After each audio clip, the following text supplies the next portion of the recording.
Okay, it is January 28th, Wednesday, 10:14 a.m. in Pacific time to be exact, and we're here for another HAF Reacts. We're doing this one out of sequence a little bit because, well, Minnesota. Um, and Suhag is with us from India to rein us in. And Samir was saying before we recorded that we've been on a bender for 3 weeks, and Suhag's job here is to provide us the perspective of somebody that's been watching all these things from India, just been there for a bit, and keep us in line because last time we started talking about JD Vance and couches, and that wasn't so. We were going to keep it on the veg side of things and not keep going non-veg on things. So PG, keep it PG. yeah, keep it PC. And we're doing this out of sequence because of the events in Minnesota, as I said, but also because we wanted to provide the community something that wasn't just another statement that every foundation NGO did, which is some version of thoughts and prayers, abolish ICE, and Om Shanti. So I think this is a window into how we think about things here at HAF. So who wants to go first? I think Suhag, you've been seeing these events from outside the country. You've been in India for a little bit. What's going? How is it seeming? I mean, distance just it changes it changes your view. And I mean, honestly, I actually don't recognize this as America, and I'm not saying this in a way of the extreme poles of what we're hearing, like "go get them" versus defund ICE, but just in terms of the rule of law, of kind of being a light for human rights, like all the things. And I'm not trying to say this in any Pollyanna sort of way, but it just feels a little surreal, being so far. At the same time, it seems like solutions are just readily available, but no one on the ground seems to want to talk about those. Well, you just laid it out there. Let's talk about those. What do you think needs to be done? I mean, first of all, there has to be some sort of like truth commission in terms of we have two American citizens who were killed, and where were the failures? Um, Regardless of whether they're citizens or not, where were the failures? Where can more investments be made in training? Um, where can communication be enhanced between local law enforcement, state law enforcement, and federal law enforcement? I mean, there's a slew of things that are just readily available in terms of people coming together, setting aside the political differences, and that's kind of what seems to dominate here is the political rhetoric, from both sides, um, that seem to then leave the average American just in a state of chaos. So that right off the bat seems like a pretty straightforward place to start. Yeah, I mean, the state of chaos, I have to admit, is somewhat my thinking on it and my feeling on it. It's so much to deal with. There's so many factors that I don't know what to say. And that's bad because this is my job to figure out what to say, but I don't know what to say. Raj, what you made a point, I think, that emphasizes the chaos that we're in, the craziness of it. I mean, you want to lay in on this? I mean, we've been discussing this online for people behind the scenes for days, and here we are. Raj. Yes, I mean it has been quite a January so far, and we've somehow arrived to a point in our history where AOC and the NRA are on the same side. Like the administration has found a way to piss off AOC, the NRA, Mike Pence, uh, the Nurses Association of America, like suburban moms. Like I mean, it's becoming quite the cluster, and I think what people really want to know is are we still a rule of law country? Do we still have a constitution? And are those constitutional rights actually protected? Because, from what I'm seeing, like, what is even the point of having constitutional rights when they only apply to some people in certain circumstances? Like, you have a Fourth Amendment, but if ICE can use your skin color or like just get into your house like without a warrant just because of immigrants, like what the fuck is the point of having a Fourth Amendment? If you have a First Amendment and if you can go out and protest, and if you have the governor of Minnesota saying that, in order to you can exercise your protest rights and you can film ICE, but if they're telling you that they're going to put you in a little database or, like they're going to, or, there have been some videos, where ICE agents have been saying some pretty kind of, some fighting words, to say the least, to people that they're confronting. And so it's like, if you're already at a point where you're being told that you need to carry around your ID because, just in case, ICE, detains you, like you are not supposed to be able to carry around it. You're not forced to carry around an ID if you're an American. Like that's bullshit. Like, so if you're not able to speak, you have to carry around your ID all the time. And you have to put up with Fourth Amendment searches because of fraud in Minnesota. Like, no, like that is unacceptable. And then furthermore, like, for people who are, pro Second Amendment, like, Yeah. just so we're clear, like if you are in Minnesota, which is a place where you can have a concealed carry permit, it doesn't matter. What, like you can say like, maybe the smart thing was to do is not go to the protest and like, Megan Kelly be like, well, I'm still alive because I didn't go outside. Like, fuck you. Like, no, if you have a Second Amendment, you should be able to use that set, those are your rights. They're not conditional on whether, the administration in charge thinks of you as a political enemy or not. And Yeah. I think what a lot of people just really want to know is like, do we still have a constitution? Are we still a country in which we have basic rights and protections, or are we becoming, something more by an unaccountable kind of poorly trained, like force that's being deployed by the federal government? And these people clearly look out of their depth, and you can't just sit around and blame it on the liberals. I don't know. No, I don't think you can. To the either blaming it on the liberals or Republicans, Samir, do you want to give us some context on this? Because this is what I'm asking you to explain, just for viewers, is one of the things that ties me up in this is that the numbers, when you look at it in raw numbers, both parties going back a decade have done lots of deportations. It feels to me that this is less a question of overall numbers, but the tone of it, the way it's being done. Samir, do you want to go into that a little bit? I know this is something we've discussed. Yeah, absolutely. So first of all, I think we're glad to have Suhag back on the show with us and bring some sanity back in all our Well, this lives. topic's a little serious, but yeah. I know. My only question is that are you an H-1B consulting firm running us remotely, and we're all working in our underwear and our Yes, Bermudas exactly. at home? Well, that's the topic we're going I'm to get fully to. dressed, by the way. Don't make me stand up and prove it. Yeah, no, I think so. It's an interesting conversation that we're having because I think if you look back historically and look at the data over the last several administrations, immigration enforcement in terms of pure numbers and data has been rather consistent across the board. And I think Obama had gotten the moniker deporter in chief because he was consistently deporting people both at the port of entries and the borders, but also conducting lots of raids. There were tons of ICE raids. For those of you that are familiar with that time period, that were happening under Obama and other administrations, even during the 2023 under Biden, and the numbers bear that out. I think Matt, you were kind of pulling up some Yeah, statistics, right, on the, that. the the the stats I have, looking over here. Sorry, everyone. I got two screens. 2012 to 2014, Obama total deportations. This is according to DHS ICE statistics. Low 400,000s every year for 3 years in a row. Yeah, 2023, Joe Biden 518,000. Um, and somehow he managed to deport 95,000 people in 2021 at the height of the yeah, pandemic. yeah. Um, and On that, go. there Okay. was also I was reading that I think during Obama, Trump one, Biden, if you look at even ICE shootings of moving vehicles, incidents of ICE either shooting at a moving vehicle or attempting to stop a vehicle, there were at least 19 of those incidents Yeah. Hmm. that were recorded. So like even, say that Renee Good, like what was going on, like ICE had been criticized for that, well, like back, even dating back to 2013. Yeah. Yeah. Yeah, and so I think, ultimately this is not this is not a problem of today, right? I think we oftentimes get caught up as being prisoners in the moment. And I think this has been going on for a while. And I think we see that there have been some nasty actions by ICE in the past as well.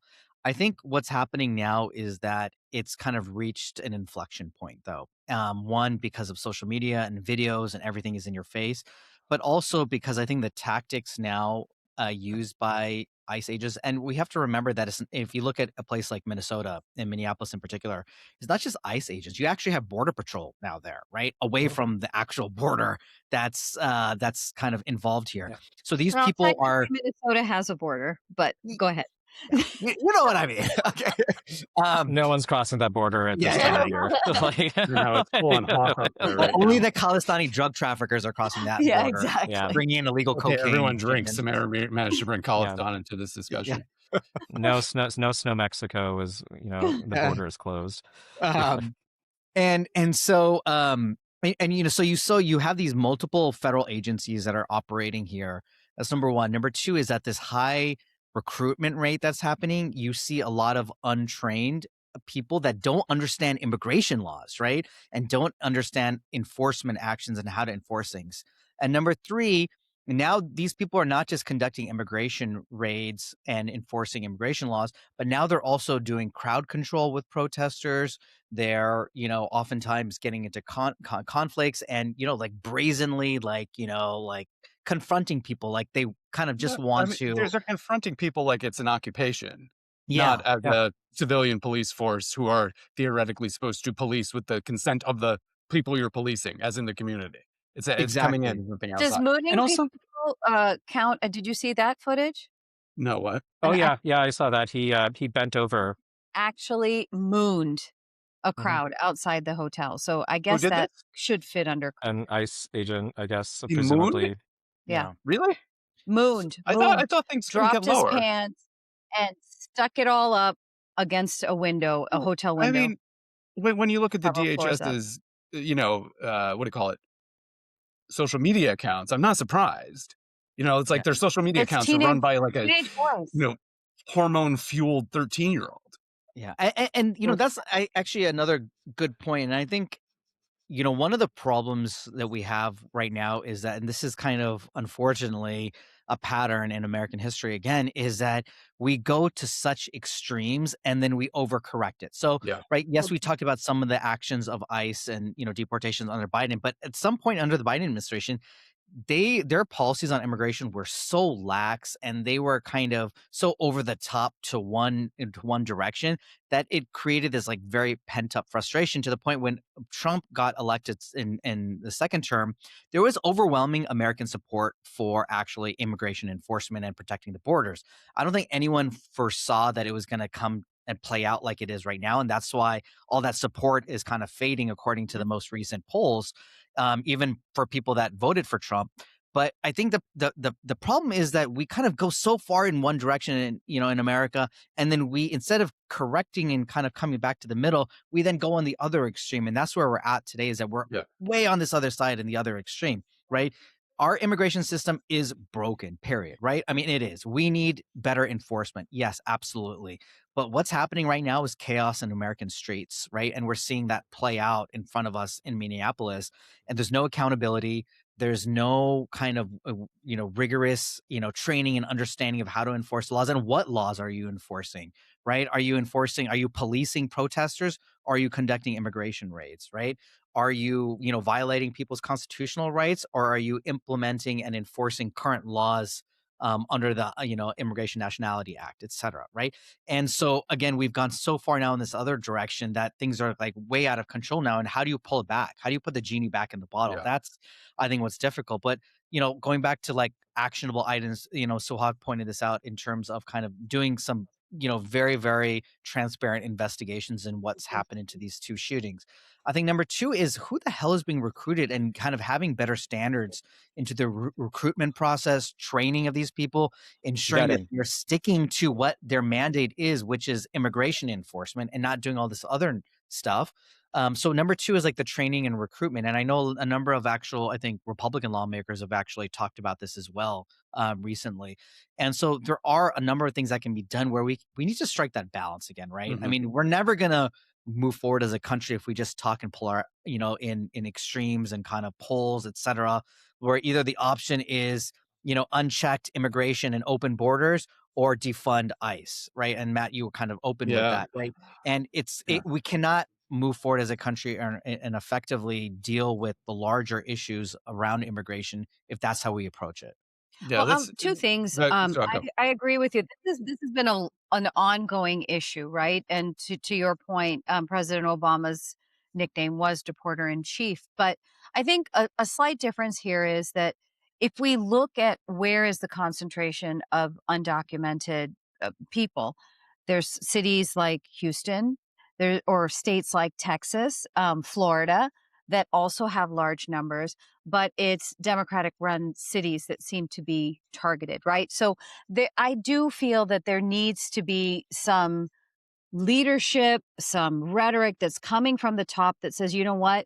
This is about America and all Americans. It doesn't matter if there's an agreement that we need to have borders, that we need to keep people who safety nets for American citizens or people who are lawfully here and they're being deprived of those safety nets because these systems are just being overspent. Then there has to be an America first. It shouldn't matter whether a city or a state is a Democrat run city or a Republican run city. That's one thing. The second thing is, and Samir, you know, we've been working on our advocacy portfolio for close to 2 decades. And every single year, every office we went into, Democrat or Republican, when we went in to work on backlogs on green cards, work on the R1 visa and to remove the sunset provision, or whatever it was, some sort of sensible immigration reform, every single office would say, well, we're not really interested in piecemeal fixes. We need comprehensive immigration reform. Well, get the fuck on it. Like, what are you waiting for? We've been coming to you. Hundreds of Americans have been knocking on doors, voting people into office, members of Congress into office to do what's right for America, and they've shirked their responsibility. Yeah. I mean, they've really screwed themselves over because, from where I sit, this has gone beyond immigration. The country is talking about like ICE agents shooting American citizens.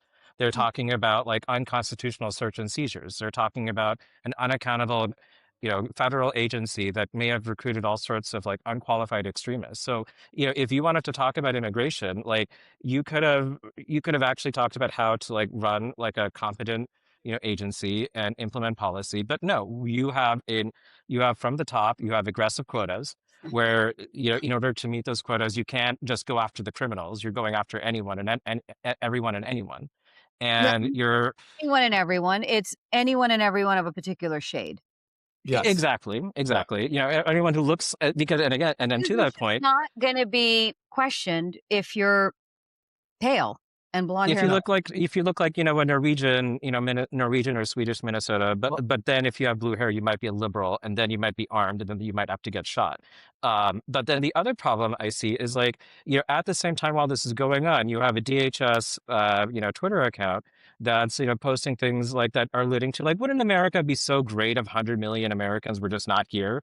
So like, excuse, like, how are those 100 million Americans are going to go? I mean, like, are you gonna are you gonna do the same thing in Minnesota to get rid of them, or how else Yeah. do like you need to like back there's a point in which like your little 4chan basement dweller type rhetoric is gonna get to a point where you're actually gonna have to show up, and then people are gonna say like, look, maybe I signed up for maybe a sensible immigration policy and basic enforcement, but I didn't sign up for a genocide. yeah. Yeah. Yeah. Yeah. It's I think a lot of people would sign up if it was if it was really concentrated on the type of things that are shown in the ads that are shown to me on YouTube, and my son points out all the time, from being like, this is going to be your next place, and deporting all these people on a plane. I don't know if you've seen these. There are all these ads being like, get the hell out. If it really was criminals all the time, I don't think anybody would really care, but it's clearly not. And it's clearly gone way beyond that. But how do we bring the abolish ICE people back from the edge? Because I was a lifelong Democrat. I'm not registered with the Democratic Party. I'm not registered with the Republican Party. How do we bring people back from saying abolish ICE to something that's sensible? Because to my fellow former Democrats or current Democrats, abolish ICE is a losing message. That is a straight and clear path to 12 more years of people in power you don't like at the federal level. We have to have something that's different. Clearly, borders have to be enforced, but clearly it's reform. And you're not convincing anybody that is disaffected in the last election or before by saying abolish ICE. It's just not a winning message to me. Am I off base on that? I mean, what? Yeah. No, you're not off base. And I think this is where Democrats again continue to lose, and lose the opportunity. Is that, instead of trying to hold up DHS funding, why don't they actually put in provisions that like provide more oversight into into these agencies and their actions, right? Provide more oversight, actually invest in actually providing better training, right, and recruitment standards, right? So I think there is a way forward, right? And it goes back to kind of the protests around George Floyd's death several years ago. Actually getting accountability doesn't mean dismantling an entire agency or police force, et cetera. Accountability means actually investing to make sure that those agencies and those departments are doing the job the way they're supposed to be doing it and protecting all Americans. And that's what needs to happen here, right? So Democrats should be focused on working with Republicans on putting together like legislative packages, and maybe they are, and I just don't know about it, right? But to actually bring more oversight, more training, more investment into these agencies, so they're operating in a way that's actually more transparent and is actually doing what their mandate is, right? That to me is part of the way forward, right? And so they're not doing crowd control, they're not trying to police protests, right? They're not trying to bust into the Ecuadorian consulate in Minneapolis. I mean, these guys, do they even know the basics of the law, right? This is again the Yeah. problem. Do you even know that a foreign consulate is actually, a Yeah, you have consulate no is actually a jurisdiction. foreign jurisdiction, right? That is Why like, are they having consuls in Minneapolis? They're clearly doing something illegal. I know, right? Like, And I mean, but it's like you need justice also, right? Like, because it's accountability, but it's also justice. Like, if you shoot someone point blank in the head, you don't get to go like be called a hero when kill someone in cold blood. I'm sorry. Yeah. Like when you from the top, you're already giving unqualified immunity yeah. to a bunch of agents who don't have any training, who don't know immigration law. Like what you're seeing are people who are out of their depth. They don't know how to handle the types of situations they're being thrown in, but they also have the arrogance and sort of that entitlement of being able to do whatever they want. Well, Yeah. speaking of that, didn't Trump advisor Stephen Miller basically call this Preddy individual that was killed a would-be A assassin? would-be assassin. Yes. I mean, so right, that goes back to like, where is like the maturity? An initial statement said that the tragic shooting. Obviously, we're all like disturbed by the tragic shooting. We want to ensure that there's an open, transparent investigation to find out exactly what happened. Right? If they had left it at that, we would have probably been in a much different place right now, right? And so it's not just, as you said, like not just conducting like investigations to look into stuff that's happening, but when an incident, right, just happens, don't just like shoot off your mouth. Like, yeah, maybe it was cool on the campaign trail, but and not anymore, right? Now you have to actually govern, right? Yeah.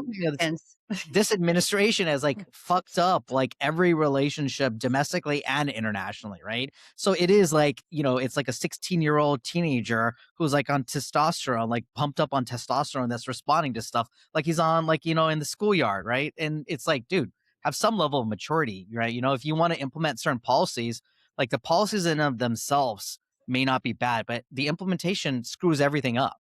Yeah. I mean, you have to remember one of the things that, I think a lot of people, for a lot of people that actually makes America great are things like we do have a functioning, judicial system. We have an economy, we have, policies that are based on democratic principles, like, enforceable norms. And so now when like you have Marine Le Pen, who's condemning, Venezuela, you have Giorgia Meloni, another right wing Italian leader who's also, she's also pissed off with the administration. Like you have Denmark, which actually, Denmark is very interesting when it comes to immigration because, they will take your gold and like they will do all sorts of things. They'll pay you to, like it's not like they're pro-immigrants either, but you've pissed off Denmark. You've pissed off everyone. Like we said earlier, AOC, Mike Pence, Maloney, like, all of these people. And of course, Rashida, and then like, now you even gotten to the point where Samir is saying the same types of things as Rashida Tlaib. Like what kind of a world are we living in when this stuff is happening? It's a sad day, man. Okay. I mean, with that, Ilhan Omar, who I think all of us on this call probably have some bones to pick with, is getting squirted with unknown substances. I mean, come on. Yeah, leave her We have to alone. take Like, that from the brink. Yeah. I Yeah. mean, this is the level of discourse, and then it's justified, right? Everything is justified. Every action is justified, right? And I think what doesn't help is you have not just a rhetoric coming from, the top, but then you have like all these like, pseudo journalist types that are out there, like with their, like YouTube or Twitter or, whatever, what is it, G-Chan or Michael Chan 4chan. accounts or 4chan? whatever Samir, you're I don't know if that's showing the your thing, accounts. but something there. And, like, 8chan, providing all these like opinions on these issues, which only further inflames the situation, right? So no one is looking to de-escalate. Everyone's looking to escalate. No, I Well, agree. to your Let's point bring this about back. accountability also. Oh, go ahead. Go, Go go. ahead. No, I was gonna say, but No, I was just gonna say, did anyone see the You saw gnomes? what you just did there, right, Suhag? I was going to start talking, and then you're like, it's But okay. anyone He hasn't where been you here, and he go. outranks Okay, me. you go. were supposed to rein us in. Okay, go. You go first. I was going to say, let's bring this back to the Indian American and Hindu American community, and the context of it, because I don't think we haven't seen any raids that are really targeting Indian and Hindus. I mean, we've seen some. There've been some things we know there are people in detention, and we've been working to try to. Some of them have wanted Gitas and things, and we're trying to help that. But we're also, the context is important to, at least for the community. This is all coming on the back of 6 months, a year of building anti-Indian sentiment. So I feel like people are scared. And I wanted to bring the discussion in that way, because you've got people, and I wasn't going to bring him in, but I want to, our little friendly troll, Matt Forney, who we've talked about before, is posting things trying to make everything sound like it's the fault of Indians. He posted something about how the type of pistol that was there is actually made in India. I don't think it is. And he was saying, so It wasn't, Indians are responsible for this. Like just to make it clear, like he said that Preddy was killed it was Indians' fault that Preddy was killed because of his gun or something, because of the gun that was used, which apparently was manufactured badly because it's Indian. Uh, yeah, I mean, that's interesting. That's nice that he, Wait, it's the gun that Freddie was holding that No, was that his? it's a particular the model of gun that apparently, I think this is genuine. I think there were one of the armed forces had some issues with this, where it misfires sometimes. And he was saying it's made in Right, but India. I don't think it is. except that the ICE agent had a Right. different gun. No, I know. it's Yeah. easy. I think you're talking about the ICE agents. Oh, he's gun. talking about the ICE Suhag, agent. you're trying to Gotcha. make Matt Forney logical. I know. Sorry, I don't know what I'm doing. I'm sleep Like, deprived. it wasn't the ICE agent that killed him; it was Indians. Yeah, Yeah, that's what he was of trying to course. say. Like, Yeah. it was the Indians from Texas working in the H-1B center. That's why they weren't there. They were in Minneapolis. Okay. oh yeah. All right, And so speaking of Texas, yeah, we got two things here. I did want to discuss what the community can do, know your rights in these things, but I know we also wanted to go into H-1B fraud and some things. What do we want to do first? well, I Anyone think care?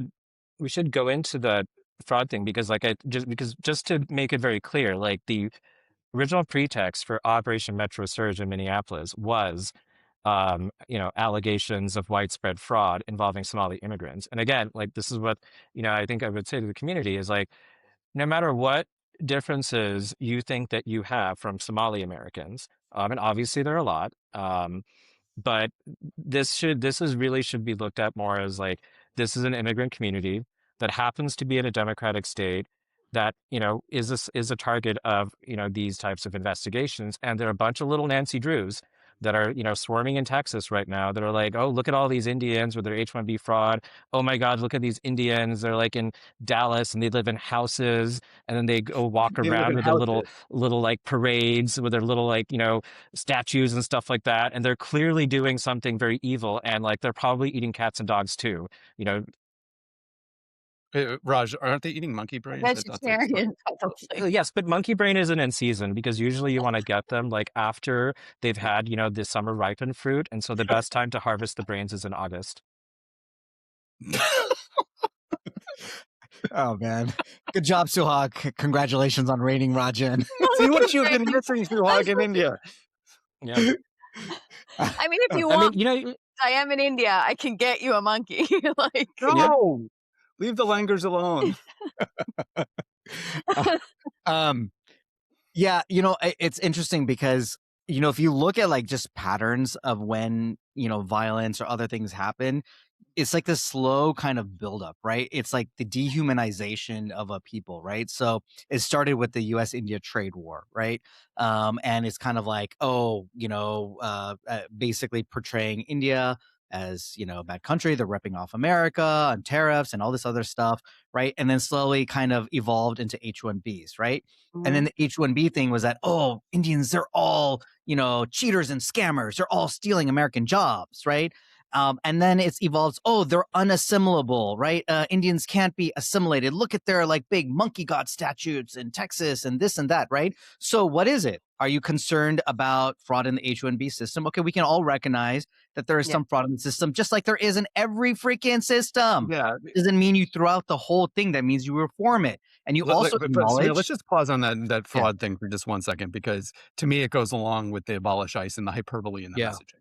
Because I think it's important to look at fraud, as there was, it seems to be, in Minnesota with Somali daycares and things, and look at that without jumping to either calling the people that are pointing it out bigots, although some may be, or saying nothing to see here.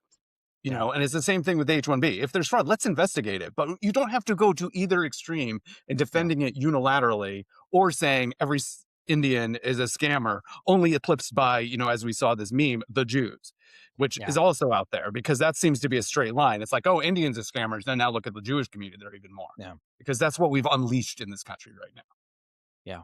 Yeah, no, absolutely. And with the whole like H-1B issue, right? Of course, is there abuse of the system? Of course, is there fraud? Yes. Let's address that issue through reform, through legislation, etc.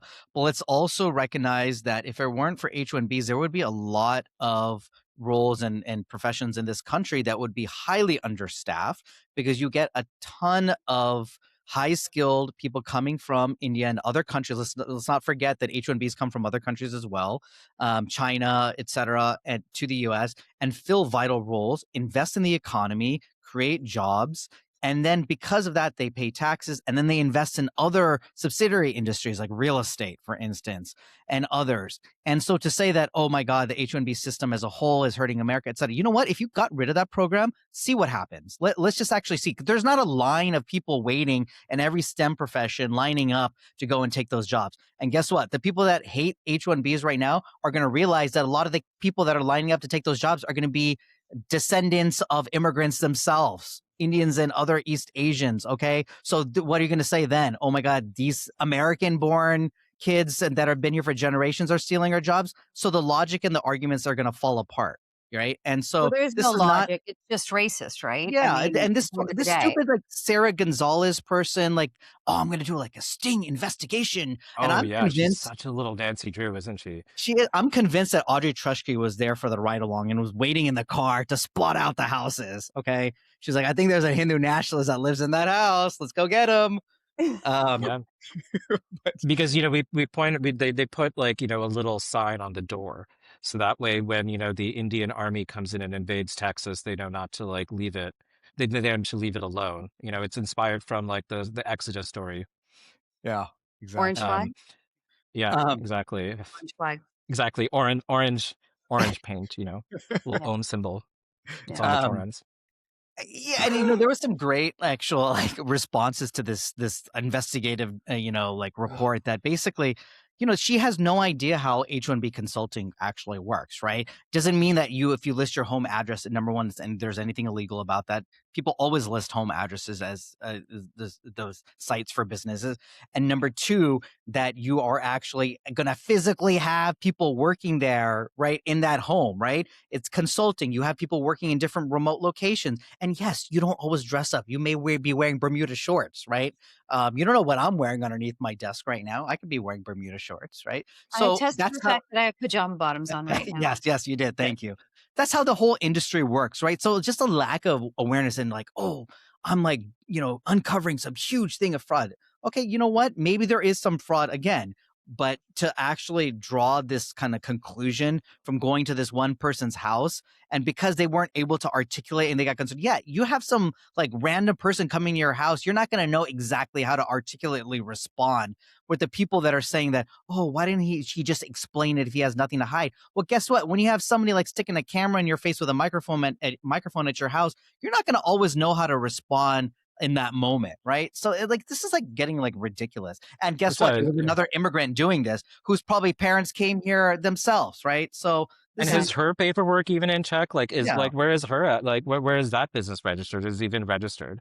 And you know what I mean? And like, excuse me, is she wearing a little pantsuit in a little studio where she's making all of these videos? Like, honestly. But you know, one thing that also with this that I think, and this kind of, I want to direct more inward to the community is like, look, just because there are some Indians who may or may not be committing fraud or building, statues that you don't like or you find distasteful or going on parades down the street in a way that you find personally uncomfortable, that has nothing to do with whether you're entitled to your First Amendment rights, to your Fourth Amendment rights.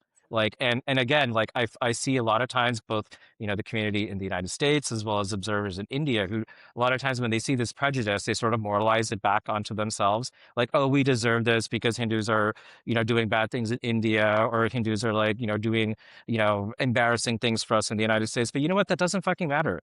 Like you can be, no matter how much people hate you, you still have your rights. In fact, that's the whole point of it, right? Like, when you're in basic civics class, you're kind of taught, like, yes, like even if you are someone reviled, person, like even Stephen Miller, no, lots of people hate Stephen Miller, but if Stephen Miller was ever put on trial, he is entitled to a fair trial. And so, Yeah. like, if Stephen Miller is entitled to a fair trial, then so are Indians are definitely entitled to their First Amendment rights. Like, why are you giving up your rights? Why are you allowing people, whether they're other Indians or the U.S. government or anyone else, gaslighting you into giving up your rights when no one's even taken them from you forcibly yet? You are Yeah. allowing yourselves to get your rights eroded. Yeah, Yeah. I mean, to that's me, like the thing that with article. I think it was a Times of India article where it was suggested that we should not have any religious displays and we Right. should plant trees in wait, order to wait, be more sorry, likable. sorry, so like, let's call out this freaking idiot, right? It was like some Yeah, like attorney, also something ready or something like that. Is that the something guy? red. I think Yeah, so. like that is the He's an shittiest idiot, advice I and have ever heard in my life. a lawyer of all people should understand what Raj just articulated is that we have our rights and we should not shy away from expressing them. Yeah. So Yeah. I I mean, mean, these the guys thing are with idiots. They do more damage. absolutely. And I mean, the thing just to with be rights. clear, Sorry, sorry, go. No, no, no. I was just let me just get this in there.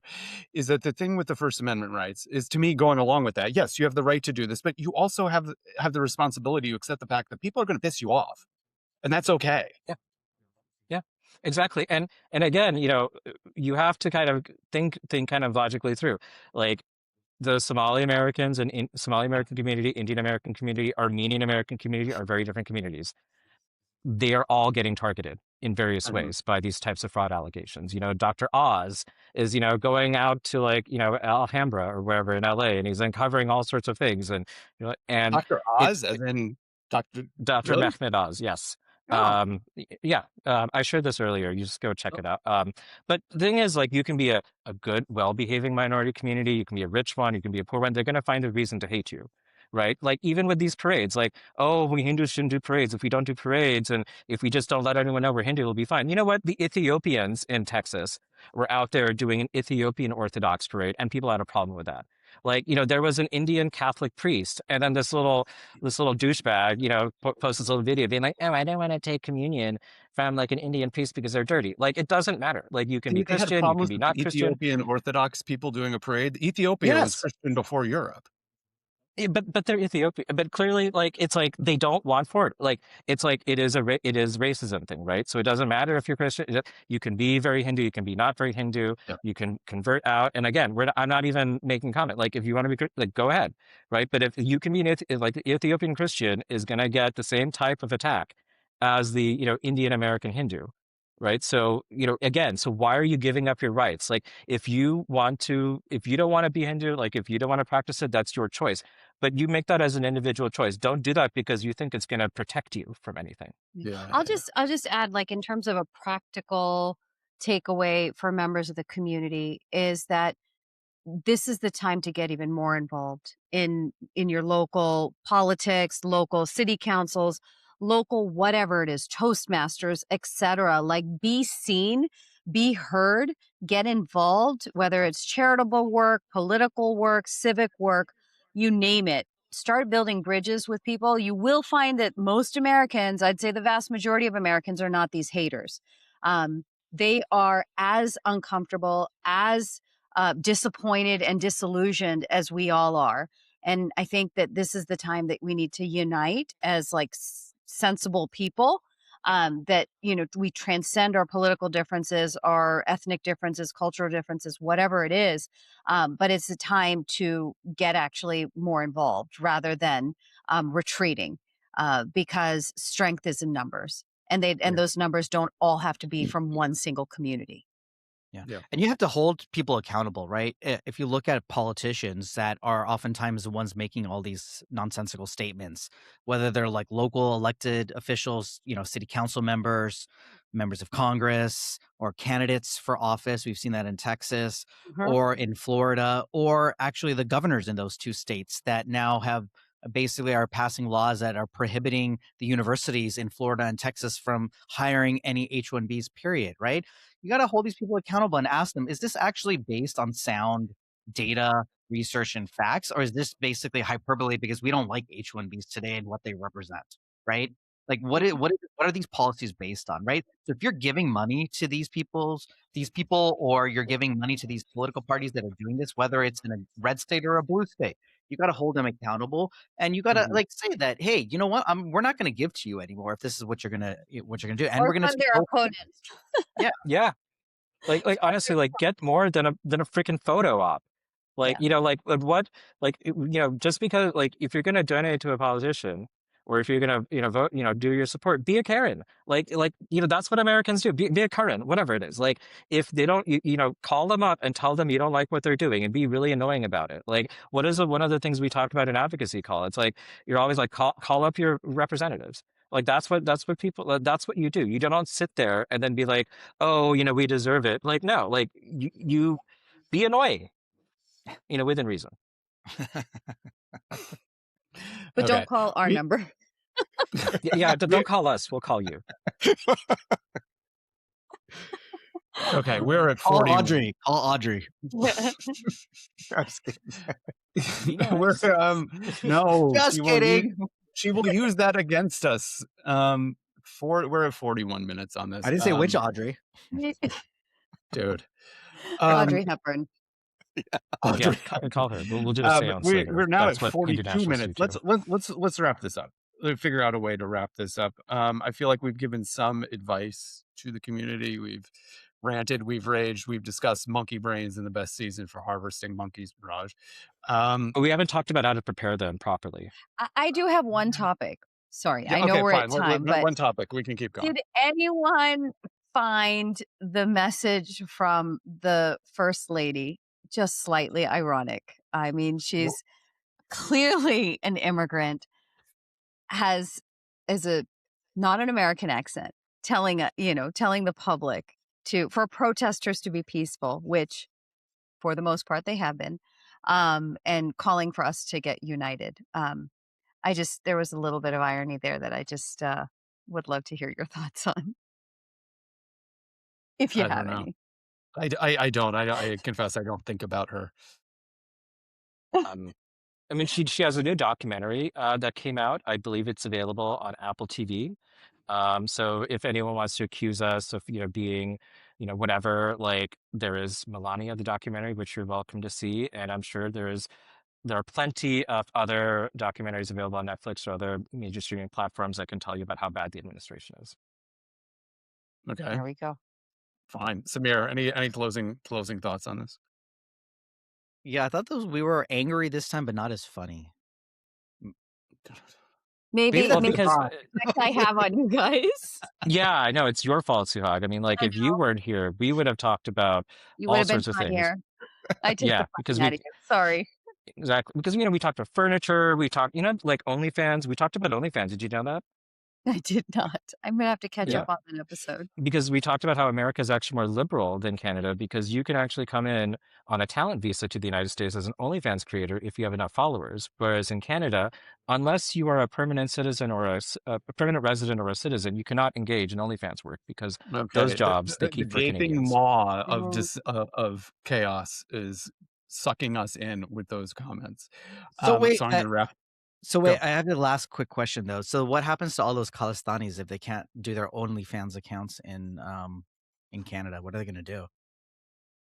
I mean, I don't know. It's a very big problem, and I feel like there needs to be a very comprehensive solution, and needs to be some accountability because like clearly, their rights are not being respected in that aspect. Surely, Samir, they're not Khalistani OnlyFans accounts. Is this a subgenre of titillation I'm unaware of?